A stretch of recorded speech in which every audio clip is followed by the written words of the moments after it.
देखिए, काफी दिनों से हम देख रहे हैं, एक महीने से ये प्रोटेस्ट जारी है।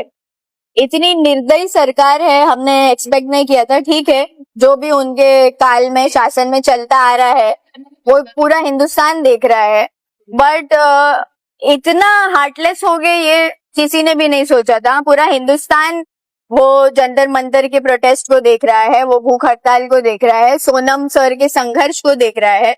जो मिस्टर सोनम वांगचुक 20 दिन से जो भूख हड़ताल पर बैठे थे, और भले कई इलाकों से लोग सड़कों पर आकर प्रोटेस्ट नहीं कर रहे हैं, लेकिन लोग अपने हद में रहकर जितना उनसे हो सके, चाहे वो सोशल मीडिया हो या किसी गैदरिंग में बैठकर इस मुद्दे पर बात करना हो, उस तरीके से मैंने देखा है कि लोग अपनी आवाजें उठा रहे हैं। इसका मतलब कि हिंदुस्तान के, हमारे भारत के जो नागरिक है वो कहीं ना कहीं जाग चुके हैं और वो ये समझ पा रहे हैं कि जो हो रहा है वो हमारे फ्यूचर के साथ गलत हो रहा है, क्योंकि इस देश का फ्यूचर इसका युवा है। तो युवाओं के साथ जब गलत हो रहा है तो ऑफ कोर्स सबका आवाज उठाना बहुत जरूरी। 2 हफ्ते तक चला था अन्ना आंदोलन जी, ये 3 हफ्ता हो गया है। सरकार जो है सुनने को तो छोड़ दो, किसी को भेजा तक नहीं है बात करने के लिए। सोनम वांगचुक को हॉस्पिटल में एडमिट किया है, वाइफ ने उनको प्राइवेट हॉस्पिटल में शिफ्ट करने के बाद भी कोर्ट ने रिजेक्ट कर दिया है। ये पूरी प्रतिक्रिया की चीज है ये। देखिए, जिस तरीके से उनको प्रोटेस्ट के साइड से उठाया गया वो सरासर निंदनीय है।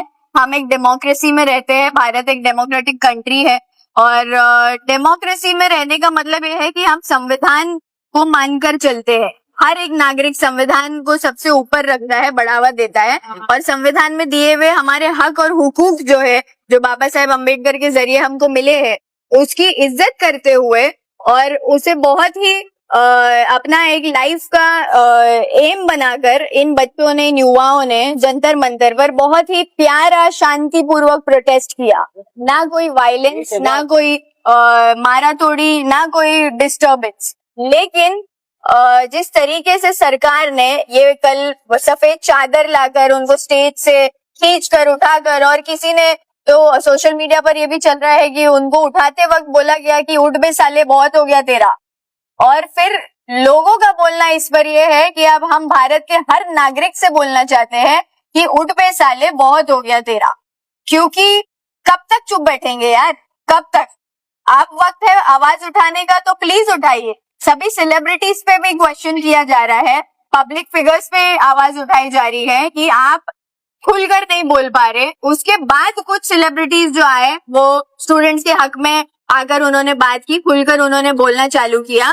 लेकिन उसके पहले बच्चों का आप पे प्रेशर बनाने के पहले ही सेलिब्रिटीज का भी राइट था, क्योंकि हम पैसे देते हैं, आपकी मूवीज देखते हैं, और अगर आप मेजॉरिटी एज देखे, जो बच्चे आपकी पिक्चर्स देखते हैं थिएटर्स में जाकर, वो कॉलेज स्टूडेंट्स है, जो अपनी कॉलेजेस सुबह के वक्त भी बंक कर कर आपकी मूवीज देखने जाते हैं थिएटर्स में, अपने पेरेंट्स के पैसे आपकी पिक्चरों में लगाते हैं। कई बच्चे झूठ बोल कर जाते हैं, कई बच्चे फैमिलीज को बता कर जाते हैं, जैसे भी जाते हैं बट जाते हैं, और वो पिक्चरें देखकर आपके पॉकेट्स भरते हैं कहीं ना कहीं।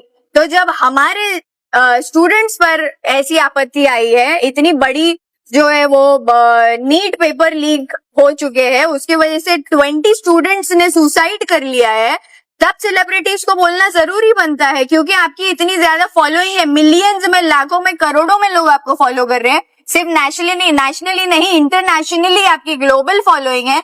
तो अगर अभी आज देखिए, मेरी कुछ 7.5 लाख फॉलोइंग है इंस्टाग्राम पे। मैं सच बताऊं तो मैं ये नंबर्स को कोई बहुत ज्यादा मायने नहीं देती अपनी जिंदगी में, मेरे लिए ज्यादा मैटर नहीं करता ये। मेरे लिए लोग मैटर करते हैं, जो मुझे रोजमर्रा की जिंदगी में मिल रहे हैं, जो मेरे साथ जान पहचान रख रहे हैं, जिनसे मैं बातचीत करती हूँ। लेकिन अगर हमारे अकाउंट्स इतने ज्यादा हैं इंस्टाग्राम पे, तो हमें ये सोचना है कि भगवान ने हमें एक पोजीशन दी है जिसके जरिए हमारा भी कुछ फर्ज बनता है कि हम कुछ बातों को लेकर आवाज उठाए और लोगों के हक के लिए आवाज उठाए। तो अगर आपके 10 million, 30 million, 50 million, 100 million followers है, तो आपका एक कम से कम स्टोरी डालना तो बनता है कि स्टूडेंट्स की आवाज सुनी जाए। स्टूडेंट्स अगर सड़कों पर उतरकर नौजवान जो है वो सवाल पूछते हैं तो जवाब मिलना चाहिए। सर मैडम, जिस तरह से अन्य पार्टी ने सोनम सर का समर्थन किया है, एमआईएम पार्टी किस प्रकार का समर्थन देगी? देखिए, हमारे chief leader barrister Asaduddin Owaisi साहब ने भी अपना स्टेटमेंट दिया है इस मुद्दे पर कि सरकार से उनकी भी गुजारिश है, हमारी भी अपील है हमारी पार्टी के लीडर की तरफ से कि नौजवानों की, हमारे देश के युवाओं की, स्टूडेंट्स की बात सुनी जाए, उनकी मांग सुनी जाए, सोनम वांगचुक सर की मांग सुनी जाए और मानी जाए, क्योंकि 20 बच्चों की जान से ज्यादा इम्पोर्टेंट धर्मेंद्र प्रधान जी तो नहीं हो सकता।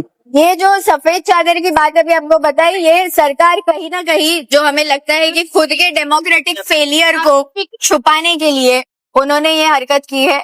अगर वो चाहते तो आकर शांतिपूर्वक तरीके से, जिस तरीके से आंदोलन किया जा रहा था उस तरीके से वो बात भी कर सकते थे और आगे कुछ ना कुछ सोल्यूशन निकाल सकते थे और बोल सकते थे।